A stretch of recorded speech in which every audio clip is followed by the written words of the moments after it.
Y lo que pretende que nos traguemos hoy es que el acuerdo con la corrupta OAS brasileña era bueno cuando lo firmaron ellos el 2009 y se convirtió en malo y corrupto cuando la señora Villarán cobró su parte del billete. La semana pasada mostré a la opinión pública documentos que era obligatorio mostrarlos. Es decir, un acta de una sesión de la Municipalidad de Lima realizada el 25 de junio del año 2009, donde se aprueba o se da inicio al proceso para otorgarle concesión de los peajes de la llamada ruta amarilla a la empresa brasileña, a la corrupta empresa brasileña OAS. Y lo que digo es que lo que reflejan esas actas es que en esa reunión el señor López Aliaga, actual alcalde de Lima, defendió el acuerdo con OAS y luego selló esa postura con su voto. El señor López Aliaga ha respondido a esta información con una cadena de agravios, insultos, intromisiones en mi vida privada, absolutamente impertinentes, imperdonables en un político, pero no ha respondido al asunto de fondo, que era muy simple. ¿Es verdad o no es verdad? Y si es verdad, el señor ha tenido que reconocer finalmente,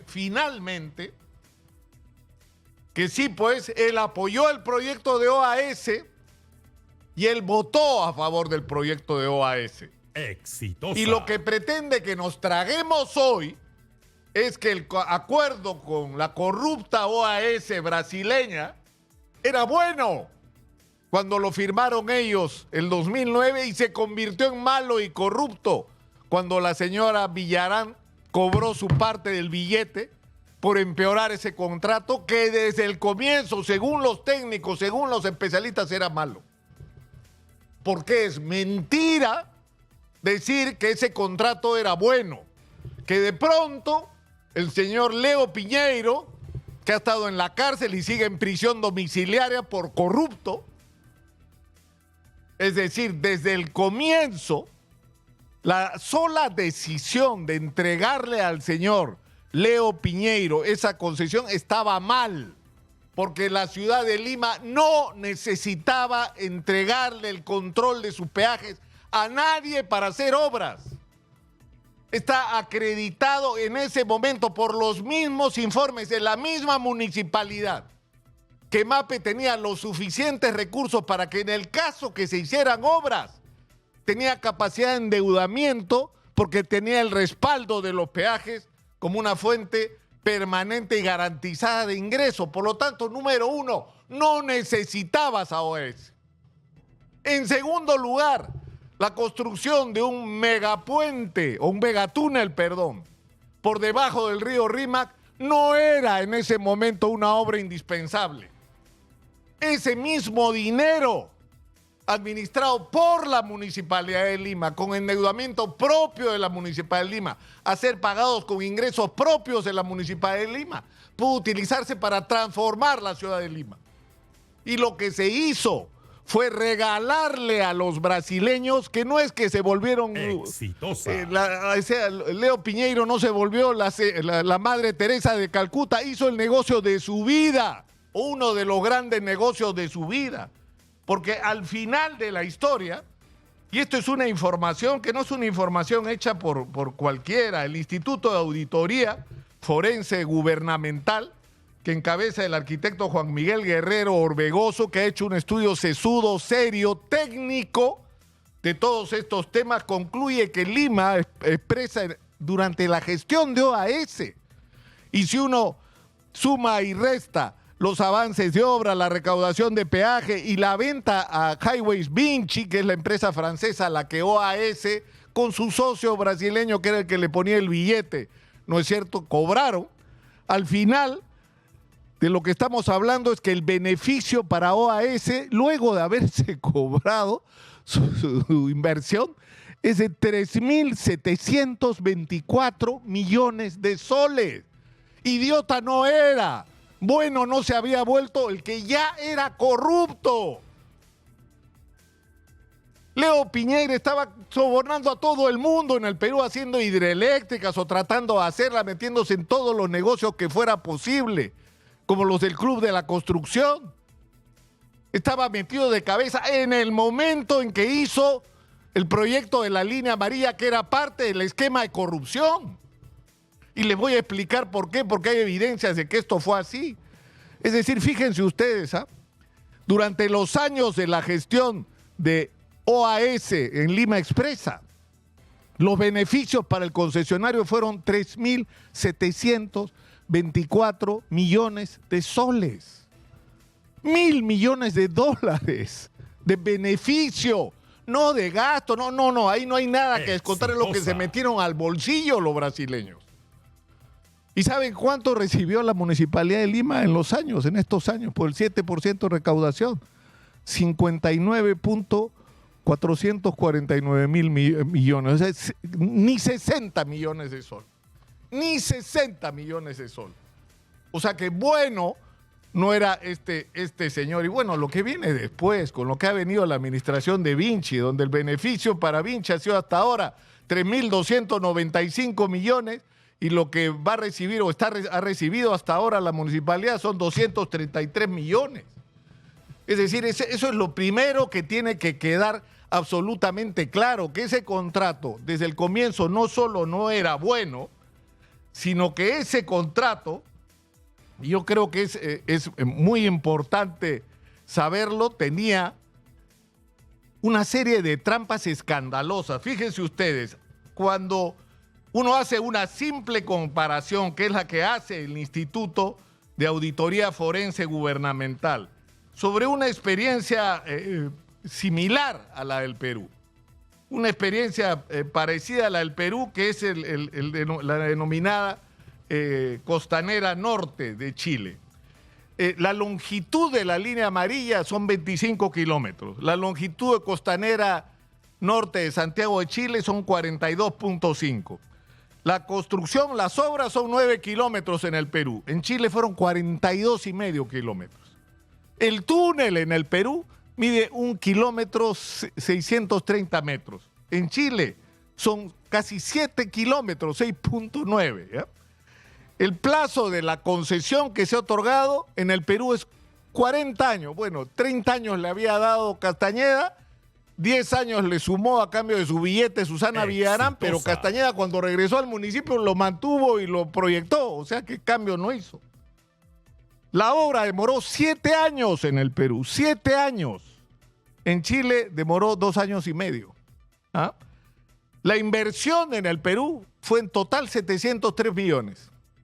En Chile fue 480. Pues ¿saben lo que eso significa? Que el costo por kilómetro de ese túnel en el Perú, o sea, sumando todo el costo de la obra y remitiéndolo solo al túnel, fue de 78 millones. 78 millones el costo por kilómetro, y el costo en Chile fue de 11. 78 millones contra 11. ¿Cómo cuesta tanto? Porque estaba sobrevalorado. Porque se sobrevaloró para llevarse una tajada gigante a la hora de cobrar, y en esa sobrevaloración meter a lo bestia las comisiones ilegales. Porque así es como funcionan las cosas, una sobrevaloración escandalosa. Explíqueme cómo es posible que construir un túnel debajo de un río en el Perú cueste prácticamente 7 veces más que en Chile. 7 veces más. Y la explicación es muy simple. Es muy simple. Es una escandalosa sobrevaloración para cubrir sobreutilidades permitidas solamente por la corrupción. Una cosa más, para hablar del tema en general de los peajes. Se supone que por los 139.6 kilómetros de vías que hay en Lima bajo peajes, debería haber 2 peajes. 2 peajes. Hay 18 peajes. Debería haber 2, según la Red Vial Nacional. 2 en estos 139 kilómetros. 6 son de línea amarilla, que son los más rentables. largamente, y 12 de Rutas de Lima. Pero no solamente esto, sino que si nosotros proyectamos lo que va a pasar, es decir, los contratos van a durar así como están, hasta el 2046 y 2049. ¿Y saben ustedes lo que eso significa en términos prácticos? Que la ganancia, el ingreso que va a haber y la ganancia por la administración de los peajes va a ser de 25.615 millones de dólares. ¿Y cuánto se va a llevar la municipalidad? El promedio, 5.5, 7%, en el mejor de los casos.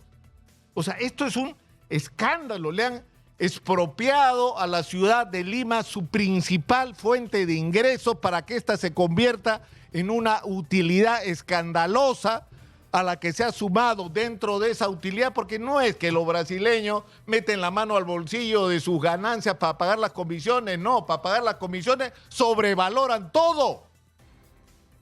Sobrevaloran absolutamente todo. Es más, ha ocurrido otro hecho escandaloso sobre el que hay que llamar la atención.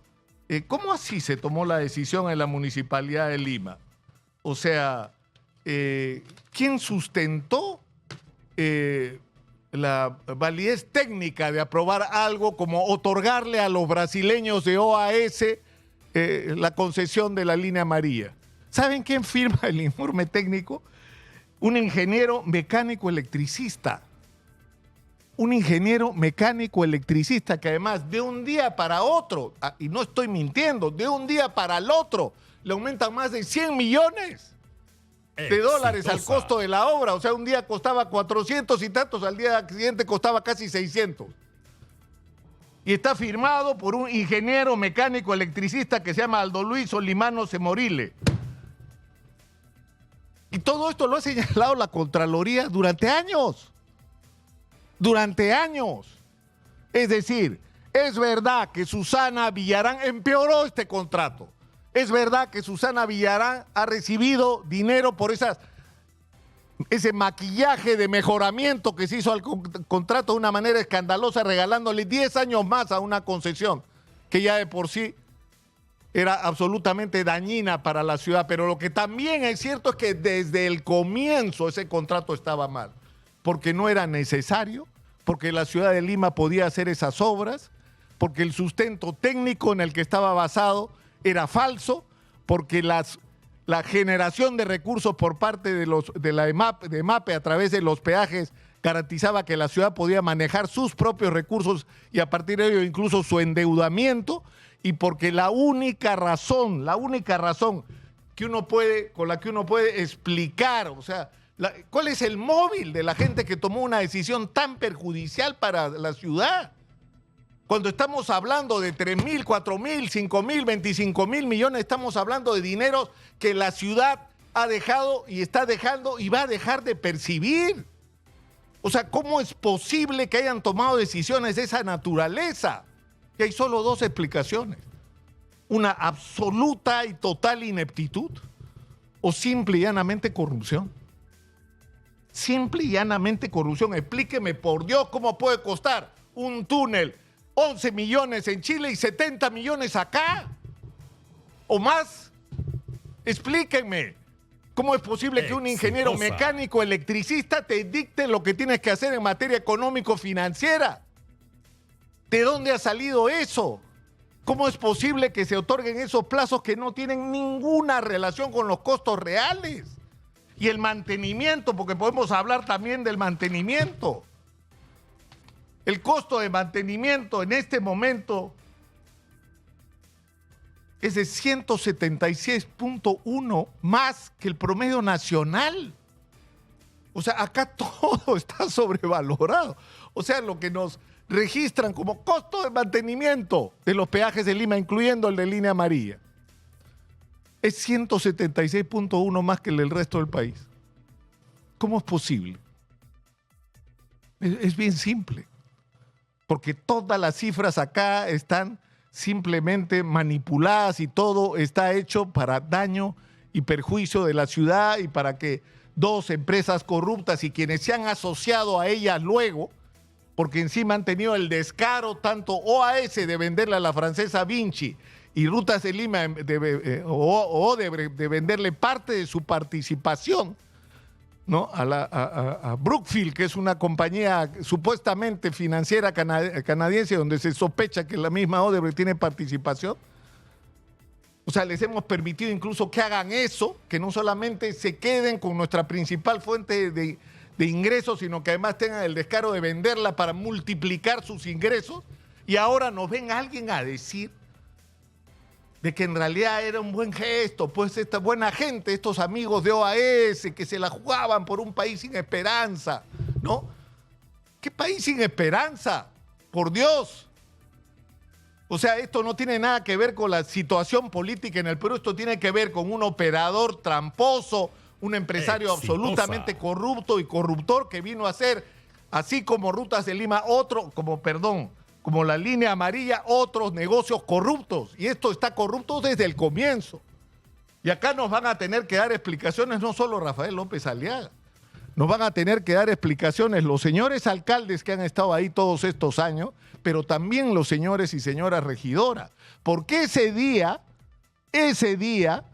que votaron, ese 25 de junio del 2009, en que votaron a favor de regalarle la línea amarilla, los peajes de la línea amarilla en una concesión de 3 años a la empresa corrupta brasileña OAS, no solamente estaba Rafael López Aliaga, estaba el finado alcalde de Lima, estaba la señora Norma Yarrow dirigiendo la sesión, estaba el señor Ángel Delgado Silva, distinguido abogado, estaba la señora Marisa Aglave, que se abstuvo porque dijo, yo me había comprometido con la gente de los barrios que no se iba a tocar sus áreas en las expansiones, entonces por eso yo no puedo votar, pero no porque estuviera en contra. Nadie se opuso. Todos a favor de causarle un enorme daño a la ciudad de Lima. Eso es lo que estamos discutiendo. Y eso es lo que requiere respuestas. Y esto tiene que terminar de la única manera que tiene que terminar. Esos peajes tienen que ser recuperados. O sea, no es posible que les sigamos regalando a estas concesionarias la principal fuente de ingresos de la ciudad, que además ha sido obtenida a través de mecanismos tramposos, ilegales, en base a sobrevaloraciones, a comisiones ilegales, a la compra de voluntades. Todo esto tenemos derecho no solamente a recuperar la principal fuente de ingresos de nuestra ciudad, sino en segundo lugar, recuperar todo el dinero que nos han levantado, porque todo este dinero que se llevaron en base a un contrato que de origen es ilegal porque es corrupto, lo tenemos que recuperar. Y la cosa es al revés.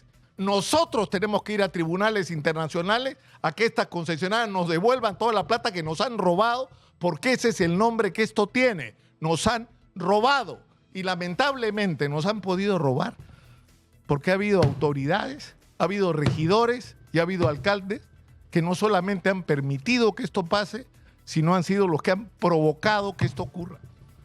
Y tienen que asumir su responsabilidad y no responder con insultos, con agravios, sino con una explicación que yo no sé cuál va a ser razonable de cómo pudieron hacer esto que nos hicieron como ciudad, que le hicieron a todos y cada uno de los más de 11 millones de personas que vivimos en esta ciudad. Yo creo que tenemos derecho a ser respetados y a conocer la respuesta. Soy Nicolás Lúcar, esto es Hablemos Claro, estamos en Exitosa. La voz de los que no tienen voz, 95.5 de la FM en Lima, canal 34 de Movistar, 6.1 en la televisión digital terrestre. Antes de seguir adelante, señora Magariño, yo quiero hacer un punto aparte. Yo quiero agradecer las muestras de solidaridad y de empatía que ha habido con respecto a este asunto, de parte de periodistas que no tienen nada que ver conmigo, que hemos discrepado en algunos casos durante no solo años, sino hasta décadas, como el propio Federico Salazar, que escribió un artículo en el diario El Comercio, y como otras personas con las que guardo diferencias, pero que han sabido marcar una raya en el piso. O sea, los periodistas no podemos permitir Exitosa. que se haga o que se pretenda hacer lo que Rafael López Aliaga ha hecho en estos últimos días de la semana. En vez de responder como autoridad por sus actos, por sus decisiones, por sus votos y por sus palabras, lo único que ha hecho es agraviar e insultar. Eso no solamente no se debe permitir sobre mí, sino sobre nadie. Sobre nadie. En eso todos tenemos que estar juntos. Porque al final, más allá de nuestras diferencias, perseguimos lo mismo. Perseguimos que este país sea distinto, que este país se enderece, que en este país se acabe no solo la corrupción, sino la prepotencia, el abuso de los políticos. El uso abusivo del poder es algo que tiene que terminar. Y desde acá, una vez más, mi reconocimiento a las personas que han sido capaces de poner nuestras diferencias, incluso nuestras confrontaciones en algún momento de lado y poner delante cuestiones que creo a estas alturas para todos son de principio.